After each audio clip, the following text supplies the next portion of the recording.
Most people think the MCU only has one iconic shield, but Marvel has actually used shields to quietly tell a bigger story about propaganda, identity, and legacy. Some shields were never meant for real combat, some became symbols the world believed in, and some prove that the same shape can mean something completely different depending on who's holding it. In this video, I'm breaking down every major MCU shield, from Captain America to US Agent, Captain Carter, Red Guardian, and Taskmaster. And by the end, you'll see which shield truly represents a hero and which one is just a weapon wearing a symbol. Captain America. Captain America has used 4 main shields in the MCU, and each one marks a different phase of his journey. The first is the USO shield in the first Avenger. This one is basically a stage prop, lighter, not built for real combat, used when the government is sending Steve on USO tours to sell war bonds. It looks patriotic and heroic, but that's the point. At that time, Steve is being treated like a mascot, not a frontline soldier, and this shield represents the show version of Captain America before he earns his real place in the war.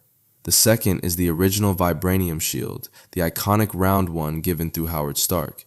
This is the real deal. Vibranium absorbs and redirects impact, which is why it survives bullets, explosions, and insane hits, and also why Steve can throw it and get those perfect ricochets back. This shield becomes his identity across the MCU, from the first Avenger all the way through Civil War and beyond, until the most symbolic moment in Endgame when Thanos breaks it. That snap isn't just damage, it's the MCU saying even Captain America's unbreakable symbol can be pushed past its limit. The third set is the Wakandan shields, the pair T'Challa gives Steve in Infinity War. These are also vibranium, but they're designed for close combat. 2 forearm shields that deploy fast, letting Steve block and strike at the same time. They fit the nomad phase of Steve after Civil War, when he's operating off the grid and fighting more aggressively. In the Battle of Wakanda, these shields show a different Captain America style, less about the classic symbol, more about pure survival and efficiency. And the fourth is Sam Wilson's shield at the end of Endgame, when Steve passes the mantle. This one looks slightly redesigned and cleaner because the original was destroyed by Thanos, so it can't be the exact same battle-worn shield. But it keeps the classic star and rings design for a reason. Steve isn't just handing over a weapon, he's handing over responsibility and legacy.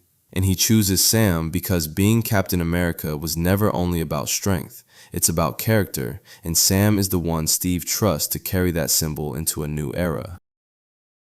US Agent John Walker's shields. John Walker's shields tell a very different story than Steve Rogers, because for Walker, the shield isn't something he earns over years, it's something he's handed, and that pressure changes everything. When the US government unveils him as the new Captain America in The Falcon and the Winter Soldier, he's issued an official Captain America shield that looks almost identical to Steve's.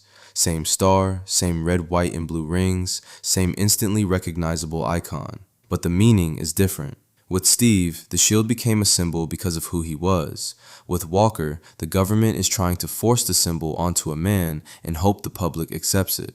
As the series goes on, Walker uses that same shield in real combat, but his style is more aggressive because he's constantly trying to prove he deserves it while everyone compares him to Steve. That pressure finally snaps after Lamar Hoskins is killed. Walker chases down a flag smasher and kills him in public, and the image that shocks the world is the shield smeared with blood. Because the shield is supposed to mean protection and restraint, but in that moment it becomes a sign that the symbol itself has been twisted by rage and insecurity. After that, Walker loses the title and the government takes the shield back, so he builds his own. His homemade shield keeps the Captain America shape and design language, but it looks rougher and heavier because it's not ceremonial anymore. It's Walker trying to reclaim an identity he feels was stolen. And right after that, Valentina recruits him and rebrands him as US Agent, basically pulling him into a more secretive, off-the-books world where the symbol matters less than the mission. Now, when Walker shows up later as part of Valentina's crew,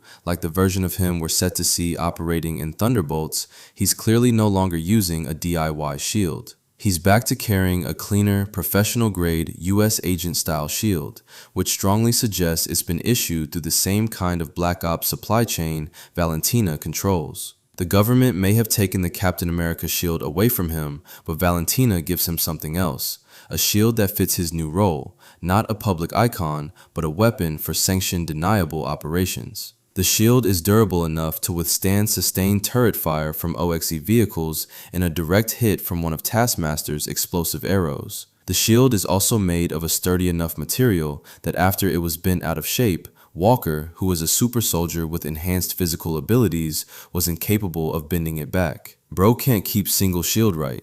Government took the first one back, the DIY shield got crushed, and the Valentina upgrade got bent by Sentry. At this point, Walker doesn't need a shield. He needs a receipt and a warranty. Red Guardian. Red Guardian, aka Alexei Shostakov, is Russia's answer to Captain America, and his shield was designed to instantly communicate that idea.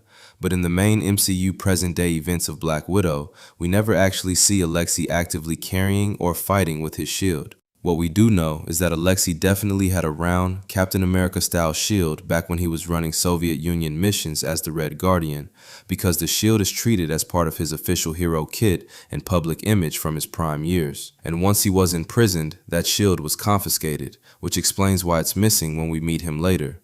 So the accurate way to frame it is, Red Guardian's shield is a symbol of his past, of the era when the Soviet state was packaging him as their super soldier icon, not something he's shown using during the Black Widow movie's main timeline. The shield's whole purpose was propaganda and intimidation, round shaped like caps for instant recognition, but meant to feel more state-issued and militaristic, matching Alexei's rougher, brute force personality and his constant "I'm a legend" storytelling. Captain Carter's shield. Captain Carter's shield is one of the coolest alternate timeline twists in Marvel because it instantly tells you this is Captain America's legacy, but reshaped by Peggy Carter. Instead of Steve's round vibranium shield, Captain Carter uses a Union Jack shield with the British flag design across the front, making the symbol feel more like a national emblem and less like the American wartime icon we're used to. The shape is still built for the same job, blocking bullets, taking heavy impacts, and turning defense into offense with shield bashes. So even if the design is different, the fighting language is instantly familiar. What makes this shield stand out is what it represents. In her universe, Peggy didn't just become a super soldier, she became the face of her country's hero identity. So the shield becomes a statement of pride and leadership as much as a weapon. And the MCU makes sure you remember how deadly it is when Captain Carter appears in Doctor Strange in the Multiverse of Madness as a member of the Illuminati. The moment she enters the fight, she uses the shield with the same confidence and precision you'd expect from a Captain America-level fighter, showing that even in a completely different universe, that shield still carries the same idea: skill, courage, and a hero who stands in front. Taskmaster's shield. Taskmaster's shield in Black Widow is a tactical, brutal take on the MCU copycat concept. Instead of a patriotic icon like Captain America's, it's a compact military-style shield, more like advanced riot gear, built for efficiency. Enough coverage to block shots and strikes, but light and small enough for fast, close-quarters combos. It also completes Taskmaster's mimicry package.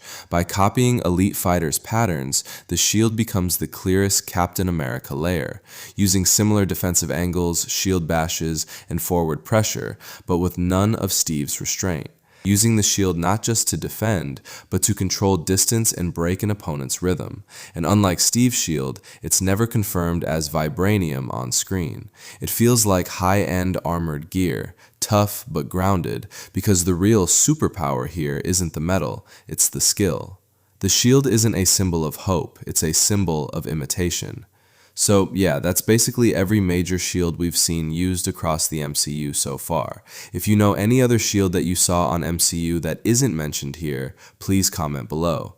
If you enjoyed this breakdown, hit the like button, subscribe for more MCU deep dives, and check out my other Marvel breakdown videos. I've linked the full playlist in the description.